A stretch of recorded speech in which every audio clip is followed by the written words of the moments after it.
están? Soy Francisco Aspíllaga, abogado de profesión. Gracias por estar acá en el canal. Necesito que te suscribas, hermano. Necesito 1000 suscriptores. Y ahorita vamos como por los 166. Así que dale clic allí donde dice suscribir y a la campanita. Porque este es un proyecto que tiene la intención de transmitir el conocimiento a través de las redes sociales. Y con la suscripción y el compartir vamos a lograr el objetivo. Como habrán podido ver, y espero que lo puedan ver, el título de este video es la diferencia entre ética y moral. Términos que muchas veces se confunden, ¿no? Porque gente piensa que la ética es sinónimo de moral, cuando en realidad no es así. Y vamos a hacer un poco de historia. Los antiguos griegos, ¿no? Los antiguos griegos vivían ahí pues en sus polis griegas, que era la división microestatal, si queremos llamarlo así. Luego vienen los romanos, los conquistan y se genera la cultura grecolatina, el sincretismo cultural, que es una de mis palabras favoritas. Pero si nosotros nos remontamos a las significancias primigenias de estas palabras, ética se deriva del griego ethos y moral del latín moros. Lo curioso es que tanto ética para los griegos, o ethos para los griegos, para ser más exactos, y moros para los romanos, que era el idioma latín que hablaban ellos, significa costumbre. Es por eso que mucha gente relaciona ética y moral como los mismos términos, cuando en realidad no es así. Moral significa costumbre, las costumbres que se dan en patrones socioculturales en un periodo determinado. Esto es moral. Entendamos, moral del moros, del latín moros, para los romanos. Moral solamente es costumbre.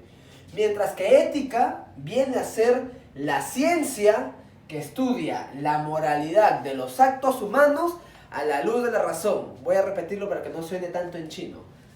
Ética es la ciencia que estudia la moralidad de los actos humanos a la luz de la razón. Y de seguro ahorita debes decir: no entiendo absolutamente nada. Y es natural que no lo entiendas, porque voy a explicarlo. Pero antes de entrar a explicar los contenidos que se encuentran dentro de la definición de ética, vamos a decir lo mismo, pero de diferentes maneras. La ética vendría a ser la ciencia que estudia qué actos humanos, y ya vamos a definir qué son actos humanos son buenos o malos, en base a la razón, en base a la inteligencia. Entonces, de esta definición que hemos dado, que la primera es la ética como ciencia que estudia la moralidad de los actos humanos a la luz de la razón, o como la ciencia que estudia qué actos humanos son buenos o malos a raíz o en base a la inteligencia, podemos sacar los siguientes elementos de la definición. Ojo, ética y moral significan lo mismo: costumbre. Ethos, ética; moral, moros, moral. En griego, ética o ethos, y en latín, moral, moros. Significan lo mismo, pero en la realidad práctica ahora son distintas. Ética es una ciencia, sí, efectivamente es una ciencia porque tiene un objeto de estudio. La ética como ciencia estudia la moral.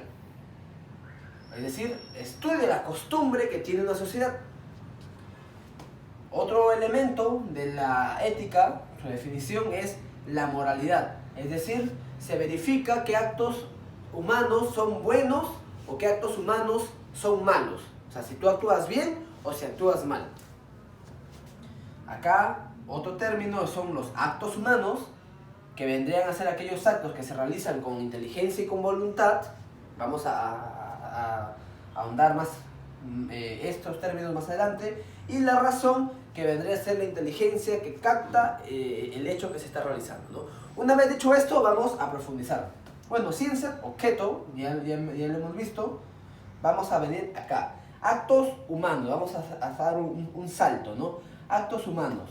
¿Qué son los actos humanos? Recordemos a Aristóteles, que él manifestaba que los actos humanos son aquellos que se realizan con inteligencia y con voluntad. Es decir, sabiendo y queriendo. Evidentemente ya luego existen temas más profundos, cuando ciertos actos tienen más inteligencia, o qué actos tienen más voluntad o menor voluntad, cuando están mermadas, pero no vamos a tocar ese tema ahorita. Por eso, actos humanos, inteligencia y voluntad, que es distinto a actos del hombre. Actos del hombre son aquellas acciones que no dependen ni de la inteligencia ni de la voluntad del ser humano.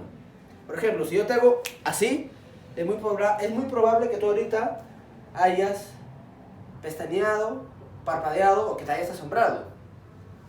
Eso es un acto, por ejemplo, del hombre, una reacción netamente. O si, por ejemplo, que tú estés en este momento allí respirando y que no seas consciente de que estás respirando, ese es un acto del hombre. Que tu sangre circule por tus venas, eso es un acto del hombre. No está la inteligencia y la voluntad participando.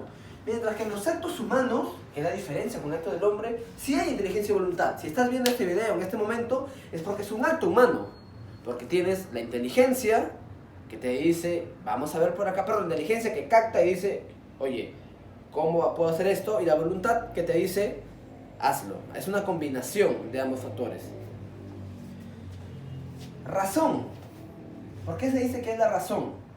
Porque la inteligencia, si queremos verlo así, la inteligencia capta el objeto. Es decir, la inteligencia, la razón, el juicio, ve el hecho que se está realizando en ese momento, el acto humano, y empieza a realizar todo un análisis. Esto genera dos tipos de conciencias, a rasgos muy generales. La conciencia psicológica, que en otras palabras es la autopercepción que uno tiene de sí mismo y por la cual tú sabes que eres un ser humano y que tienes la capacidad de saber que existes y que te relacionas con el mundo, cosa que no pasa con los animales, por ejemplo, ni con las plantas, porque estos seres vivos no son conscientes de lo que son. Por ejemplo, el mono no sabe que es mono, el perro no sabe que es perro, pero el ser humano sabe lo que es y sabe la diferenciación de los demás y de su entorno. Esa es conciencia psicológica, la autopercepción de sí mismo y del entorno que nos rodea. La conciencia moral viene a ser ese juicio de razón. Recordemos a Pinocho, ¿no? Pepito el Grillo, si queremos graficarlo así. Viene a ser ese juicio que uno realiza para verificar si el acto humano con inteligencia y voluntad es bueno o malo. Entonces, la conciencia moral, que es este juicio que uno realiza, imagínense que están en un tribunal y que evalúa los hechos entendidos, porque son diferentes, pero acá vamos a entenderlos como actos humanos, evalúa en tres momentos las acciones que se están realizando, si son buenas o malas. Primero, el antecedente, tu inteligencia, tu razón, tu conciencia moral, te dice, ¿el hecho que voy a realizar es bueno o es malo? Antes. El concomitante, el hecho que estoy realizando, ¿es bueno o es malo? Y el consecuente te dice, ¿el hecho que hice es bueno o es malo? Evidentemente aquí también existen diferentes tipos de conciencias morales, la conciencia laxa o diferentes tipos de conciencia que muchas veces pueden mermar la capacidad adecuada de emitir un juicio de razón en base a la conciencia moral, en base a la inteligencia. Pero esto es en términos generales. Y acá viene la gran pregunta de que de repente ustedes están planteando. ¿Cómo sabemos cuando un objeto o cuando un acto humano es bueno o malo? Porque ¿quién determina la moralidad de las cosas? Antes de llegar a ese punto, tenemos que entender que para que un acto humano, inteligencia y voluntad, una vez que es captado por la conciencia moral en estos tres momentos, pueda determinarse si es bueno o malo, hay tres aspectos muy importantes que se tienen que evaluar. Primero es el objeto, el fin y la circunstancia. El objeto, en esencia, determina si el hecho es bueno o es malo. El objeto es la acción propia que se está realizando. El fin es el por qué está realizando la acción. Y la circunstancia vendría a ser el contexto histórico o cuáles son los detalles, si queremos decirlo así, de la realización del hecho. Por ejemplo, nosotros vemos las personas que roban por necesidad, ¿no? Si queremos verlo así. Robar es un hecho, un acto humano malo. Su objeto, el robar, quitarle a otra persona la propiedad que tiene la otra persona de una manera ilícita, ¿ya? Es malo. Entonces, si el objeto es malo, el acto humano como tal ya es malo. No importa si, por ejemplo, Tú robas porque ese día no tenías que comer, si queremos verlo así. Y ojo, acá no estamos tocando temas legales, estamos haciendo un análisis netamente basado en la ética y la moral. La circunstancia, ¿no? La circunstancia vendría a ser, no tengo que comer, y el fin es, yo robo para alimentarme. El objeto, robar.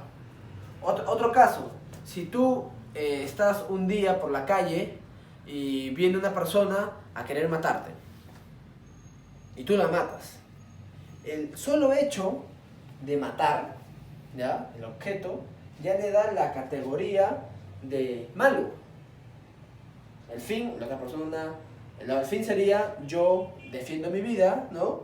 Y la circunstancia, el contexto en el que te encontrabas.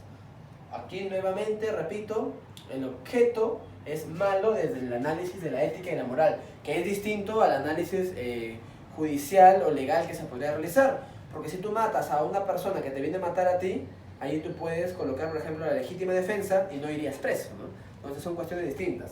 El aborto, vamos a tocar el aborto. No sé, pues, una mujer que tiene sexo con conocimiento, ¿no? O por último, que tiene sexo sin tener conocimiento o es objeto de una violación, el objeto vendría a ser en el aborto el asesinato de una persona. Hablemos claro, en el aborto matas a un ser humano, la vida empieza desde la fecundación, desde que el óvulo es fecundado por el espermatozoide. Entonces allí ya existe vida y en el aborto es el asesinato de una persona, y no lo digo yo, lo dice la ciencia, entonces ese punto está zanjado, ¿no? Entonces el objeto es asesinar a un ser humano. El fin, no sé, pues tengo 16 años y no quiero salir embarazada, o puede ser tengo 30 años y no quiero ser mamá, entre comillas, ¿no? O sea, el fin, si se dan cuenta, estamos colocando en cuestiones distintas, posiciones distintas. Muchas veces la argumentación es, no tiene dinero, pero hay gente que tiene dinero y que no le da la gana de ser madre, ¿no? Y que por eso asesina a un bebé, asesina a un ser humano. La circunstancia puede ser cualquiera de las cosas que hemos comentado, ¿no? El contexto. Entonces, si acá nosotros nos sentamos a realizar un análisis, vamos a tener que para determinar si el objeto es bueno o malo, que al final le da la cuota de moralidad, tenemos que irnos a la ley natural. ¿Y qué es la ley natural? Hay una diferencia entre ley natural y ley positiva. La ley positiva es aquella que ha sido trabajada y creada por el simple desarrollo intelectual del ser humano y en base a los análisis sociológicos que se pueden dar en una realidad determinada. Pero la ley natural no es la ley de Dios, por si acaso, ¿ya? La ley natural viene a ser aquella normatividad intrínseca que nosotros tenemos por el solo hecho de ser seres humanos, por el solo hecho de ser persona humana, aunque suene redundante. La ley natural es algo ontológico, algo que nos viene a nosotros por el hecho de tener dignidad humana.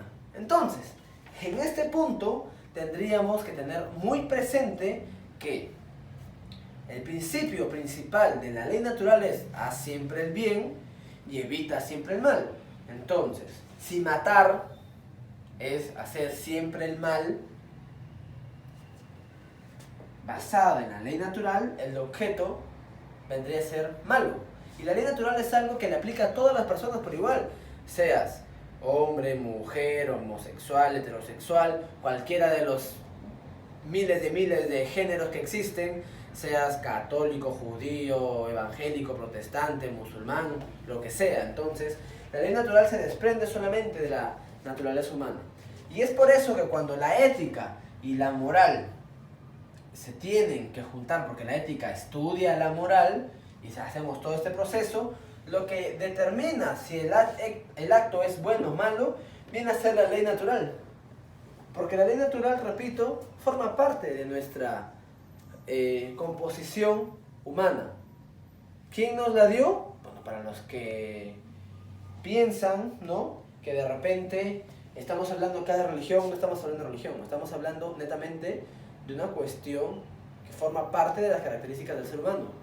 Porque una cosa es ley natural, netamente humana, y otra cosa vendría a ser la ley divina positivizada, en otras palabras, los mandamientos. Pero acá no estamos tocando nada de religión, estamos tocando desde el punto de vista del análisis científico de lo que es ética y moral. Entonces, teniendo estos temas claros, te invito nuevamente a que le des suscribir, le pongas la campanita y que compartas el video para que podamos seguir subiéndolos, y recuerda que necesitamos 1000 suscriptores y contigo podremos lograrlo. Gracias.